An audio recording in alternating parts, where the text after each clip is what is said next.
Hello, everyone, to this amazing episode of the It Depends podcast. Because this one we are recording it live on floor at Confluent Current 2025 in New Orleans. As you can see, not only is the city eclectic, but this show floor is buzzing with activity. And I am joined by my good friend Dinesh Chandrasekhar. And the reason why I really I'm excited to have Dinesh join us on this podcast is because he has been to every single one of these, at least most of these events since they started in 2018. At that time, Confluent Current was called Kafka Summit. And at that time, Dinesh was leading the data streaming platforms at Hortonworks, at Cloudera. Sorry, Dinesh, I'm stealing your thunder. Uh, by doing your introduction, but I'm going to stop here and have you say a few words about your background. Yeah, no, of course. And Sanjeev, thank you so much. It's an honor to be on your podcast. I've seen some stellar guests on your podcast all along, and so it's Now we have definitely one good to more. join you. Thank you. No, this is a great event and a great place to be joining you here as well. So I'm thankful for that. About me, I've been a technologist for like 32 years now, been covering data, AI, and automation, been in various different companies, Software AG, CA, IBM.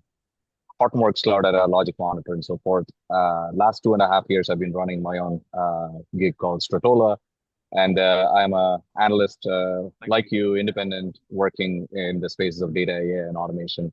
And data in motion, in particular, is a pet peeve, like a thing that I really love to call my turf. Primarily because, as you said, I used to work at like Hortonworks and Cloudera, managing the data streaming platform there. And so this is definitely my sweet spot. I'm excited to be in home turf, talking with you about the event and what's going on around this. See, that's why I'm glad you joined because you are blue blood, a streaming guy, and and I've been learning from you. So I'm going to start with a very general, like, what's your recap of this event, uh, and what are some major trends that you see emerging from this conference? Yeah, so I think this event had like a few expected things as well as some surprises too. In terms of overall view of like how I experienced it over yesterday and today, the announcements were primarily focused around uh, confluence pivot or like alignment with the AI movement, right? So they wanted to talk about how the whole data streaming platform aligns with like enabling AI applications across enterprises. So that's one big focus area.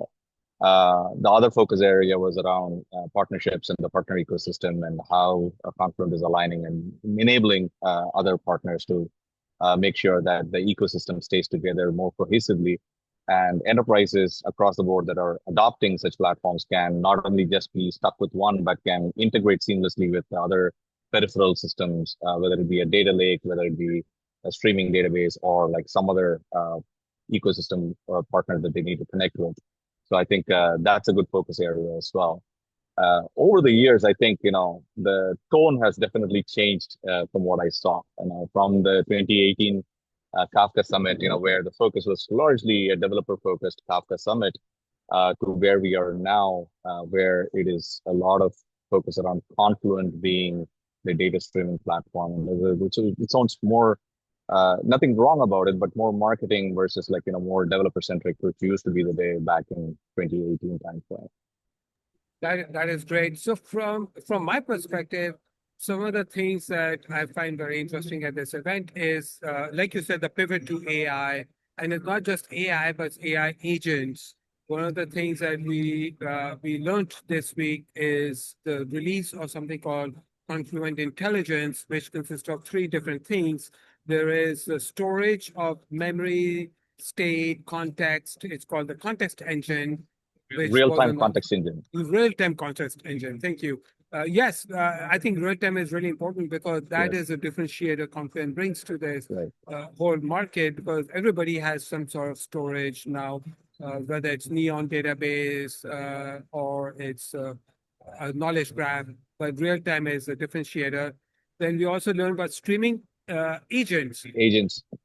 Yeah, so Dinesh, what surprised me about streaming agents is that the whole concept is to build agents on top of Flink.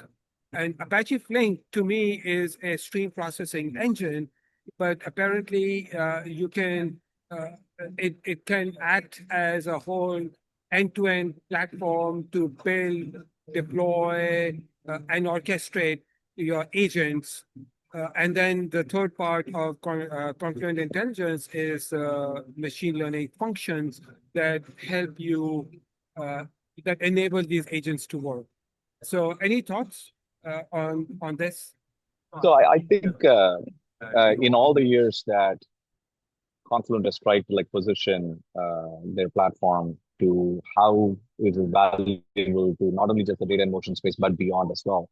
I think this year the pitch and the positioning and the messaging landed really well, at least for me. So I congratulated even Stephanie Buscemi on like how well it was structured.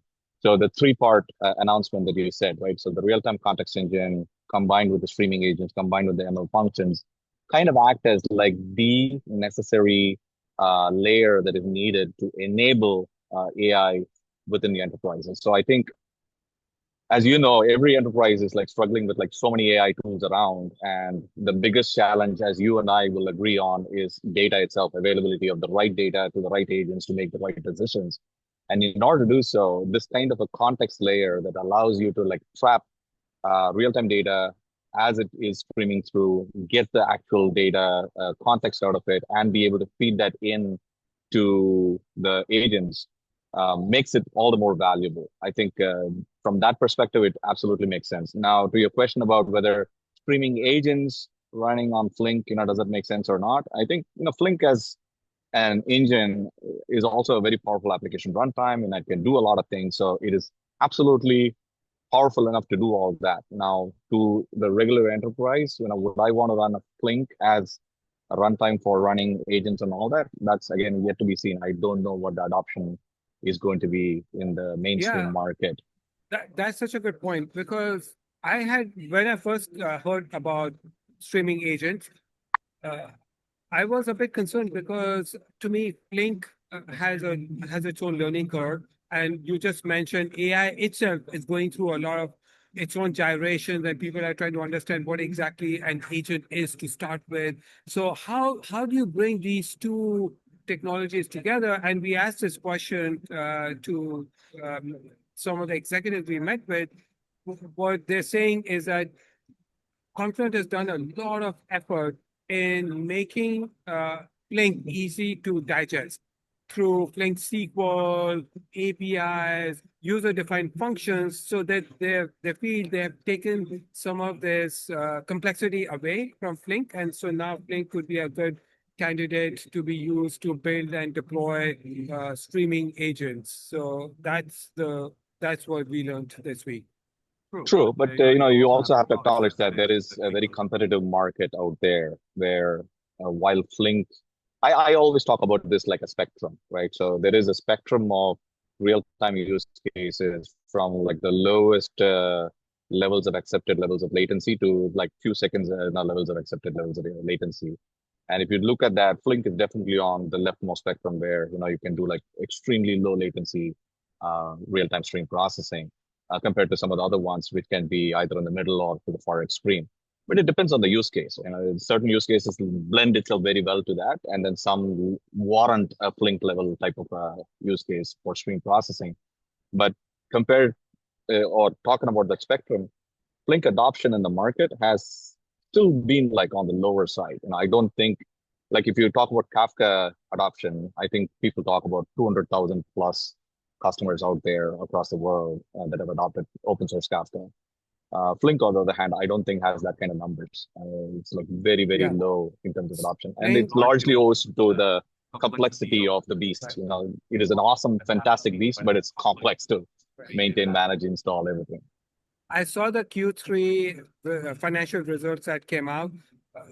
Overall, Confluent reported 19% growth, but the Flink piece had 70% growth, but it's on a very small basis. Majority of Confluent's 1.1 billion revenue is is from all the other pieces like managed services, Kafka, but not from Flink. So Flink is very small. The second challenge, by the way, I also see with Flink compared to Kafka. When when Confluent was formed by Jay Krebs and his two co-founders, they were the ones who created Kafka at LinkedIn. They owned the source code, and so they were always ahead of the market. But in case of Flink, they don't own the source code. And so, companies like Vervica, Alibaba, and some of those companies are moving Flink at a pretty rapid clip. So I think in this case, Confluent is a fast follower. In case of Kafka, they are the innovators. That's just my perspective from what I've gathered on the floor. Yeah. What do you think? But I also feel like, they have an advantage. If I look at where Flink would be applicable, if I were on the selling side and if I were to think about where would I sell Flink, I would go after the Kafka market. Every customer that has Kafka has a need for stream processing, and Flink is definitely a solution that I would present there. So Confluent by itself has like an existing set of customers that they can very well grow into. But the adoption in the mainstream market in terms of how easily Confluent can make Flink adoption possible. Those are the factors that will determine how successful Flink is within Confluent. Another thing that I also want to bring to your attention and maybe see what your point of view is. We were introduced to a number of clients, and those clients handpicked, so they're doing amazing work with the Confluent Cloud. But a lot of end users are still talking about data products. Uh, there's, I think, a little bit of a learning curve or a gap between Confluent is pushing Flink-based AI agents, and the customers are still grappling with the traditional use cases, unless you saw something different. No, you're spot on. I definitely saw that, heard that as well. I mean, it may be a sampling that we just saw. There may be other customers with like more advanced use cases and more maturity in terms of adoption of this technology stack as well. But to a larger degree, I don't think it is just the sampling even. I think, other customers that I've spoken to also have a fundamental I don't want to say bottleneck, but it's like a stepping stone, I would say, maybe to adopting this technology and moving it, further down the maturity stack. So I feel everybody is like kind of figuring out the basics of how do I package this data? How do I make it available? How do I democratize this? How do I govern and secure it? I think those are all like fundamental challenges that people are grappling with. While the larger AI market is like, yeah, I know the thing is real, but hang in there while we sort out the basics and fundamentals before we get to your more advanced use cases like I don't know, whatever we do with AI anymore. That is great. So there's so many topics that we want to talk about today. There's some new announcements like Tableflow, private Confluent Cloud. I know you've been tracking that quite a bit. But before we go there, I also want to ask you about partnerships. You brought up partnerships at the very beginning of this podcast. We got to meet with the AWS head of partnerships and the Confluent head of partnerships. How do you see Confluent Cloud when like AWS has MSK and they're such a vibrant ecosystem of companies right behind us? I actually walked the floor as well and talked to a few vendors, and some of the vendors have like very similar messaging, right? So it's like a streaming database, and then you work like 10 different booths, and almost everything is like a streaming database. So then I asked a few people as to like how they differentiate themselves, how they work and all that. Some of them said, they are Confluent partners, and by way of which they uh, extend and work with that ecosystem and benefit from it. So even though it might seem like a little bit of an overlap and competitive and all that, it seems like the partnership ecosystem allows them to like coexist on use cases where there is like little overlap. And to your other question about like AWS, MSK kind of thing, we asked this question yesterday, and because I had this exact same conundrum of like, how do you like coexist and not like compete?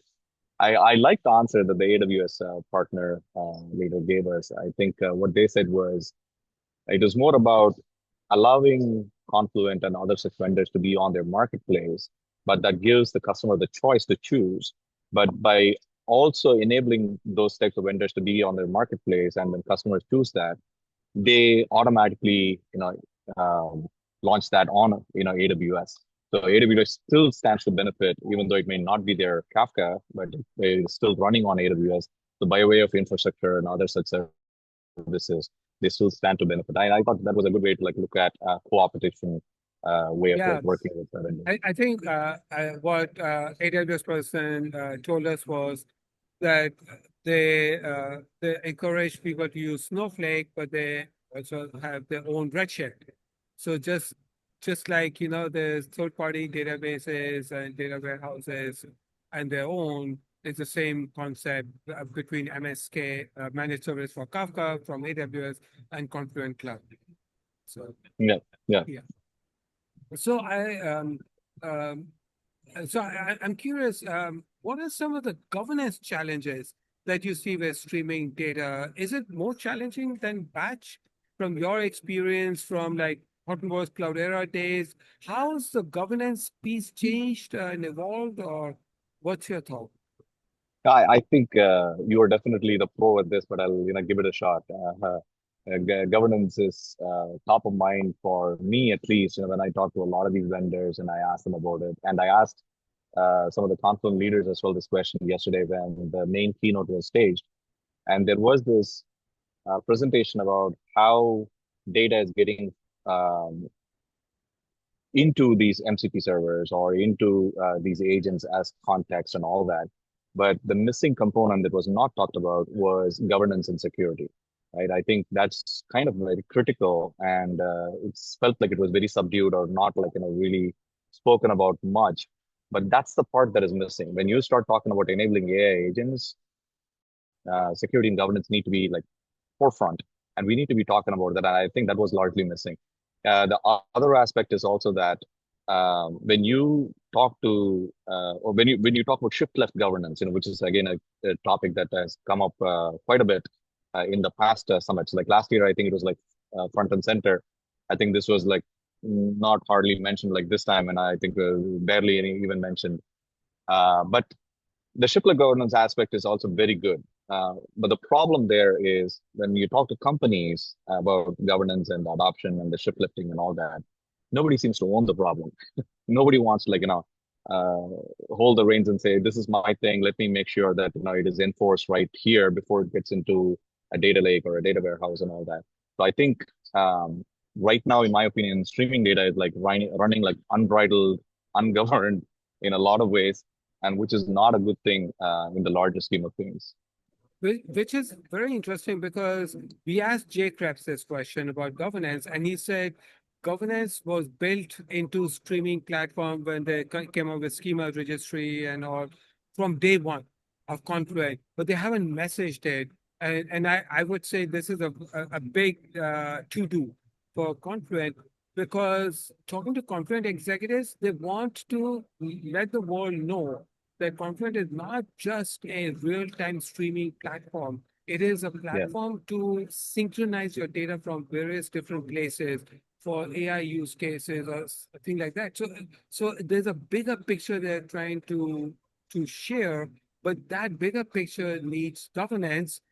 Confluent thinks it has it, but the market doesn't see it. And so I think there's a bit of a mismatch here. Yeah, I'll give a little shout out to one of the vendors that I just spoke with on the expo hall here. There is a company called Data Pancake. I just met them. I didn't know much about them. I asked her what they did and all that. So they have like a Snowflake native app that allows you to parse any type of like semi-structured data and build out schemas, flatten them out and all that. So they're addressing a very unique problem in the sea of other vendors that are trying to like kind of say the same thing. It was refreshing to hear that they were like very focused, very particular about a particular aspect of governance that exists out there and how they're addressing it. So it was something I think should be more upfront with Confluent as well, as you said rightly, with the messaging and making sure that customers are following that. Because I think ultimately, even though the product may have capabilities, Confluent, I don't deny, has like a lot of governance capabilities, but uh, I think it's the adoption. It's a customer side problem that needs to be enabled by Confluent and other such vendors. Talking about vendors that we've come across on the show floor, I was actually quite amused to run into our friends at Delta Stream, and I think they're doing some amazing work. And coincidentally, Delta Stream had announced a product called Real Time Context Engine last week, and Okay. it's exactly the same idea. Same thing. It's a place where you store the memory, the past events that have taken place, the context for an agent to work. Uh, but the interesting difference is that when we asked Confluent, what is the technology behind the real-time context engine, it's not public knowledge. It is some sort of an OLAP engine with key value store.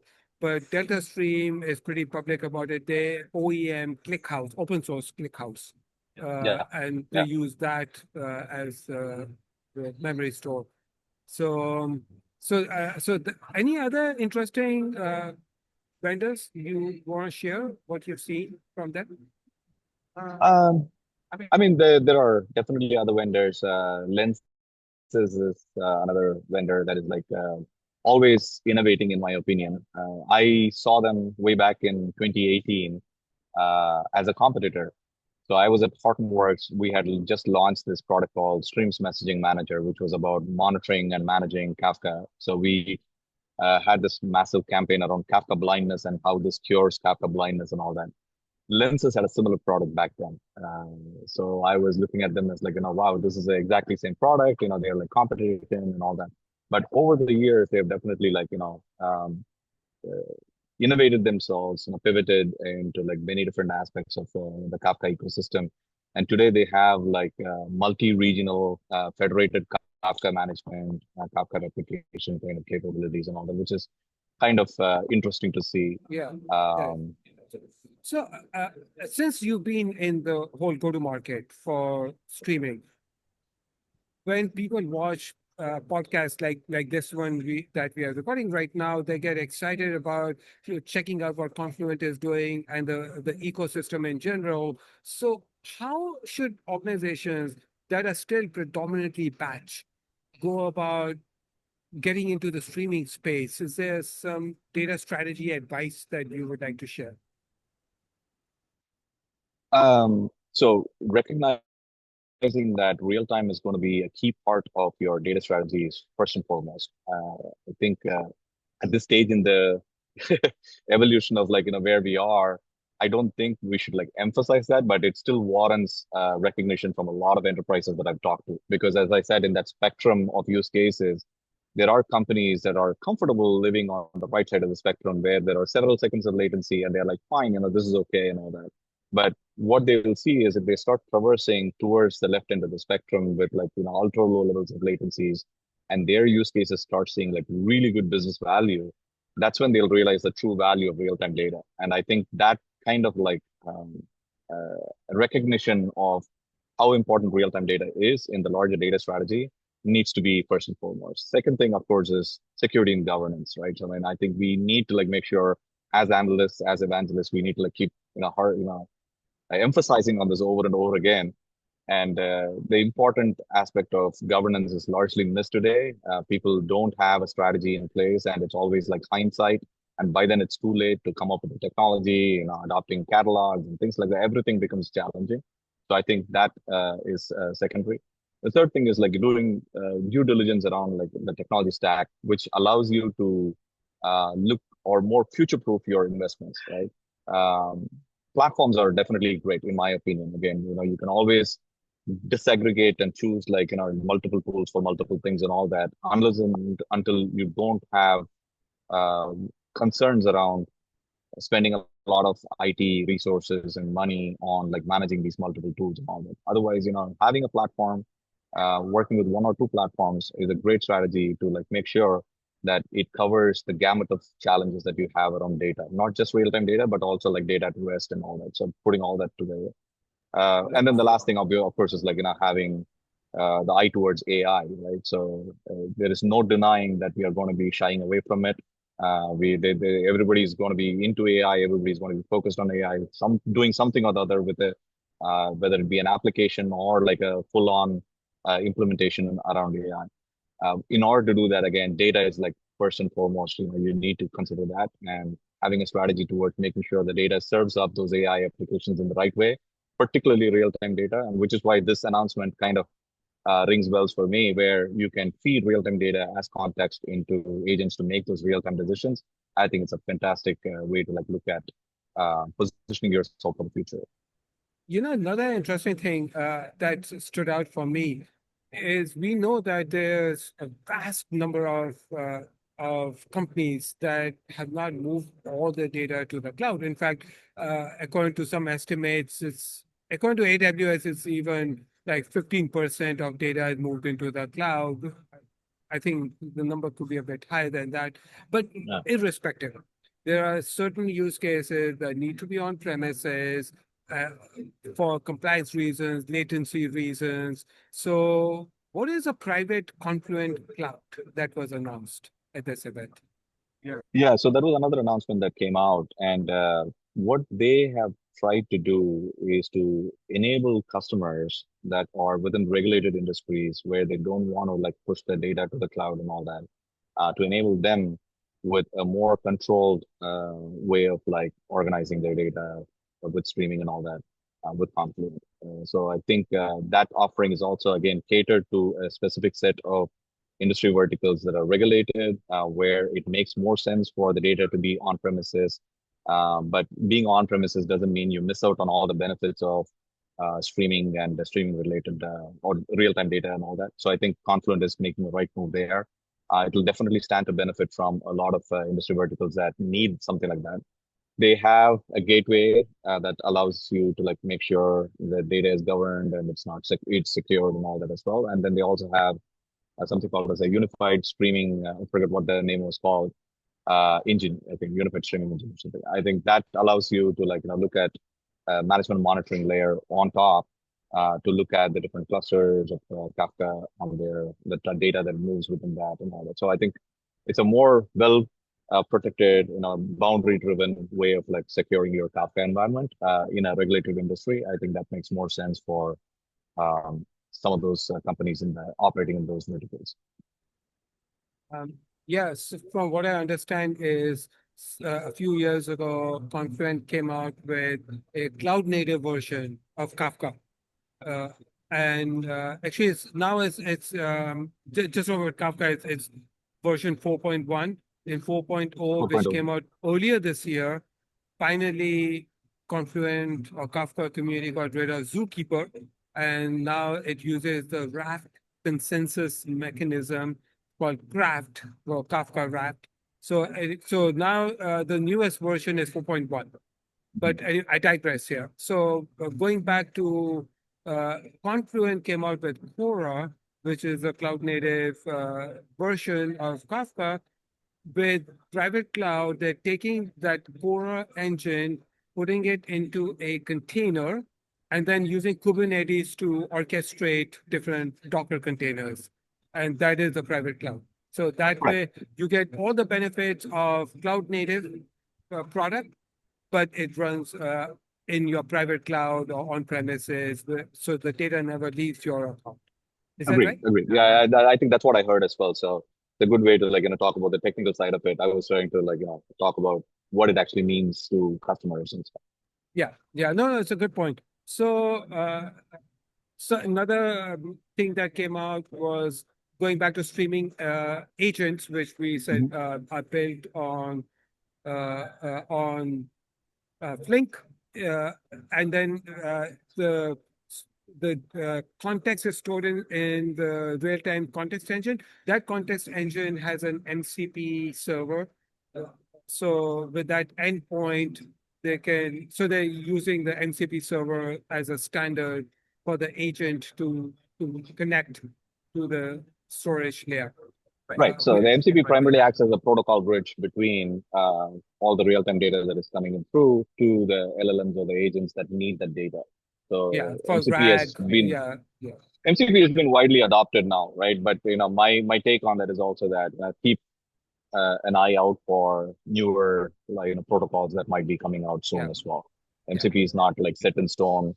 There is wider adoption because everybody is like having a FOMO feel and they're like trying to do something with MCP and a lot of them don't even make sense as to like why this is an MCP and all that. But that's exactly the point where MCP by itself does not have a whole lot of like security governance and everything built in there. It assumes that the agents have like some kind of RBAC control and everything set up. So the data is like automatically secured because the agent had access to only a specific set of data. That's the assumption. But I don't think that assumption is fair game because the moment the data gets into LLMs or agents, it's no longer within your control. And if you hadn't protected the shift hadn't happened back then, that data, PII, PHI, whatever it is, it's gone in. And one final thing I want to say about streaming agents is that this technology has been contributed to open source. So there's something called Apache Flink agents. So they want the open source community to adopt it. Yeah, that they had announced like even last year, I think. The open source version, I think, came out first. What they have now is like more structured with like more advancements, enhancements to the streaming agents themselves as to what it can do, what it can write into, and all that. They've added like a few more features to it. That is great. Last announcement, and unless I'm missing something, there were so many announcements. I'm sure there are a ton of small ones, but Tableflow is the approach by which Confluent can read the content, the payload of Kafka topics, and materialize these views as iceberg tables. And then any iceberg compatible compute engine can then query them as if they're tables. What's new and when GA is that Tableflow can now also write to Delta tables and it integrates with Unity catalog. Unity catalog. Yeah. So that's what I know. Any other new announcements? I'm sure I'm missing something as well. We might have to look into our notes to see what did we miss. But that announcement definitely also is in line with some of the expected announcements, right? I know Every you were surprised by the Salesforce announcement. I mean, it kind of came out of the blue. There was an What is announcement that? on What stage. is the I announcement? I, I don't know. I see. So I think there's the I- ability to write to Salesforce. So exactly. there's What some they said was, integrations are you have the happening. ability to write now from Confluent directly into Salesforce and all that. So they talked about a few use cases, shared customers taking the benefit of both Salesforce and Confluence advantage and all that. But I mean, partnership wise, I don't know why that warranted a main stage announcement, but Gunther is a good friend. I'm going to do some follow up on that and talk to him and find out. So that pretty much brings us to the end of our discussion. But I have one super important question. Sure. I have been told, I've heard from the grapevine that you are a big jazz aficionado, and then you happen to be in New Orleans. What have you been up to? This is one of my favorite cities to like hang out, particularly from a jazz perspective. And people talk about the food scene and all that. Yeah, I'm a vegetarian, so I don't get to really experience Creole, Cajun type of food and all that, unfortunately. But the jazz scene and I would never miss. Every time I'm in the city, I like hit a few jazz bars and all that. I had already been to Preservation Hall yesterday, and I'm like having one more performance today at like 5. Gotta go Oh, visit that. wow. At 5. So we are pretty much wrapping up this conference. So you better run, and I'm going to Yeah, run, catch my flight back home. Uh, absolutely. Amazing event. There was a great party last night in Generations Hall. Yeah, With I have a picture holding a baby alligator, and then we had Cafe Du Monde beignets, uh, and with powdered sugar all gumbo, over your black yeah, clothes. powder sugar everywhere. So yeah, I'm still dusting it off today. So with that, I want to thank all of you listeners. Thank you for staying till the very end. This has been such a great discussion. I learned so much.